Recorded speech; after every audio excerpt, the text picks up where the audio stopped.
Digital wellbeing and parental controls যে অপশনটি রয়েছে এটি সেটিংসেরই একটি অংশ এবং আপনি যে ডিজিটাল ওয়েলবিং অপশন রয়েছে এটাকে আপনি কিন্তু আপনার অ্যান্ড্রয়েড মোবাইলেই আপনি ডিজিটাল ভাবেই ইউজ করতে পারবেন, যেটা আপনার অ্যান্ড্রয়েড মোবাইলটিকে আরেক ধাপ এগিয়ে নিয়ে যাবে। তো এই ডিজিটাল ওয়েলবিংটিকে আপনি কিভাবে সেট আপ করবেন আজকের এই ভিডিওটির মাধ্যমে আলোচনা করা হয়েছে। তো আপনি এখানে দেখতে পাচ্ছেন যে এখানে সাধারণত যেসব অপশন রয়েছে এরপরেও যদি আপনি ভিতরে আরো নিচের দিকে আসেন তো ফোকাস মোড একটা অপশন রয়েছে, এই অপশনে টাচ করে নেওয়ার পর এখানে আপনি স্লিপ, থিয়েটার, ড্রাইভিং আরো অনেক কিছু অপশনস কিন্তু আপনি পেয়ে যাবেন। তো যে কোনো একটি অপশনকেই যদি আপনি ইউজ করেন তাহলে এখান থেকেও আপনি বেনিফিট পেয়ে যাবেন। বেনিফিট বলতে গেলে আমি আপনাকে জানাবো। তো আপনি একটা ড্রাইভিং অপশনে যদি আপনি টাচ করেন তো এই ক্ষেত্রে আপনি ড্রাইভ করেন বা না করেন আপনি স্টার্ট অপশনে টাচ করে নেওয়ার পর আপনার যদি সত্যি আপনি ড্রাইভ করে থাকেন তো ব্লুটুথ ডিভাইস যদি আপনার কারে থাকে বা বাইকে থাকে তাহলে আপনি সেট আপ করে নেবেন, না থাকলে স্কিপ করে নেবেন। এরপর আপনি do not disturb option touch করে নেবেন।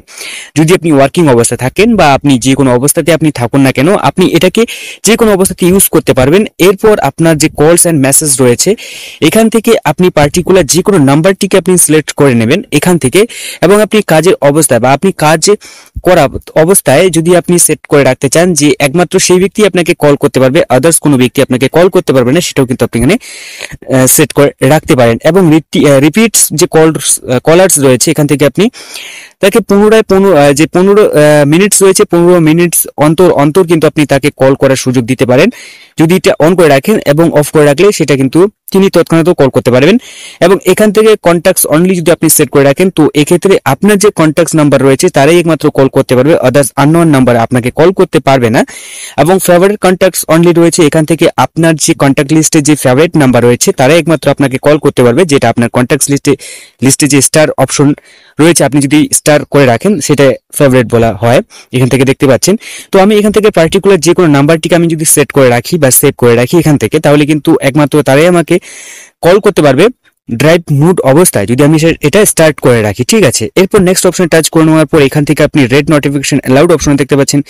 এখান থেকে ওপেন অ্যান অ্যাপ ওর যেটা রয়েছে এখান থেকে আপনি ডু অ্যান অ্যাপ অ্যাকশন অপশনতে টাচ করে নেওয়ার পর আমি আমার পছন্দ মতো অ্যাপসগুলি ইউজ করব, যেটা সেই সব অ্যাপ্লিকেশনগুলি আমি কিন্তু এখান থেকে সেট করে রাখতে পারবো। এরপর আপনি মিডিয়া ভলিউম সেট করে রাখতে পারেন। এরপর রেড নোটিফিকেশন অ্যালাউড অপশনে টাচ করে নেওয়ার পর আমার যেসব অ্যাপ্লিকেশনগুলি প্রয়োজন বা যেসব অ্যাপ্লিকেশনগুলি আমি ইউজ করব একমাত্র সেসব অ্যাপ্লিকেশনগুলি এখানে সেট করে নেওয়ার পর ডান করে নেব।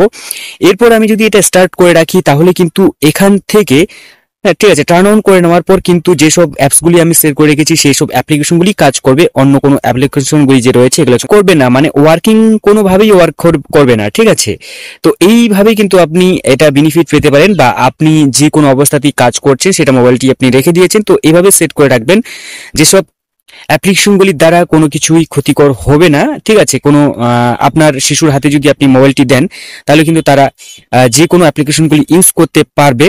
ঠিক আছে, তাহলে কিন্তু আপনার কোনো ভয়ই থাকবে না, যেহেতু সেই সব অ্যাপ্লিকেশনগুলি ইউজ করতেই পারবে না, আপনি যেটা সেট করে রেখেছেন সেই সব অ্যাপ্লিকেশনগুলি ইউজ করতে পারবে। ঠিক আছে, তো এই ছিল আজকে ছোট একটা ভিডিও, দেখা হচ্ছে পরবর্তী নতুন একটা ভিডিওতে। Bye bye.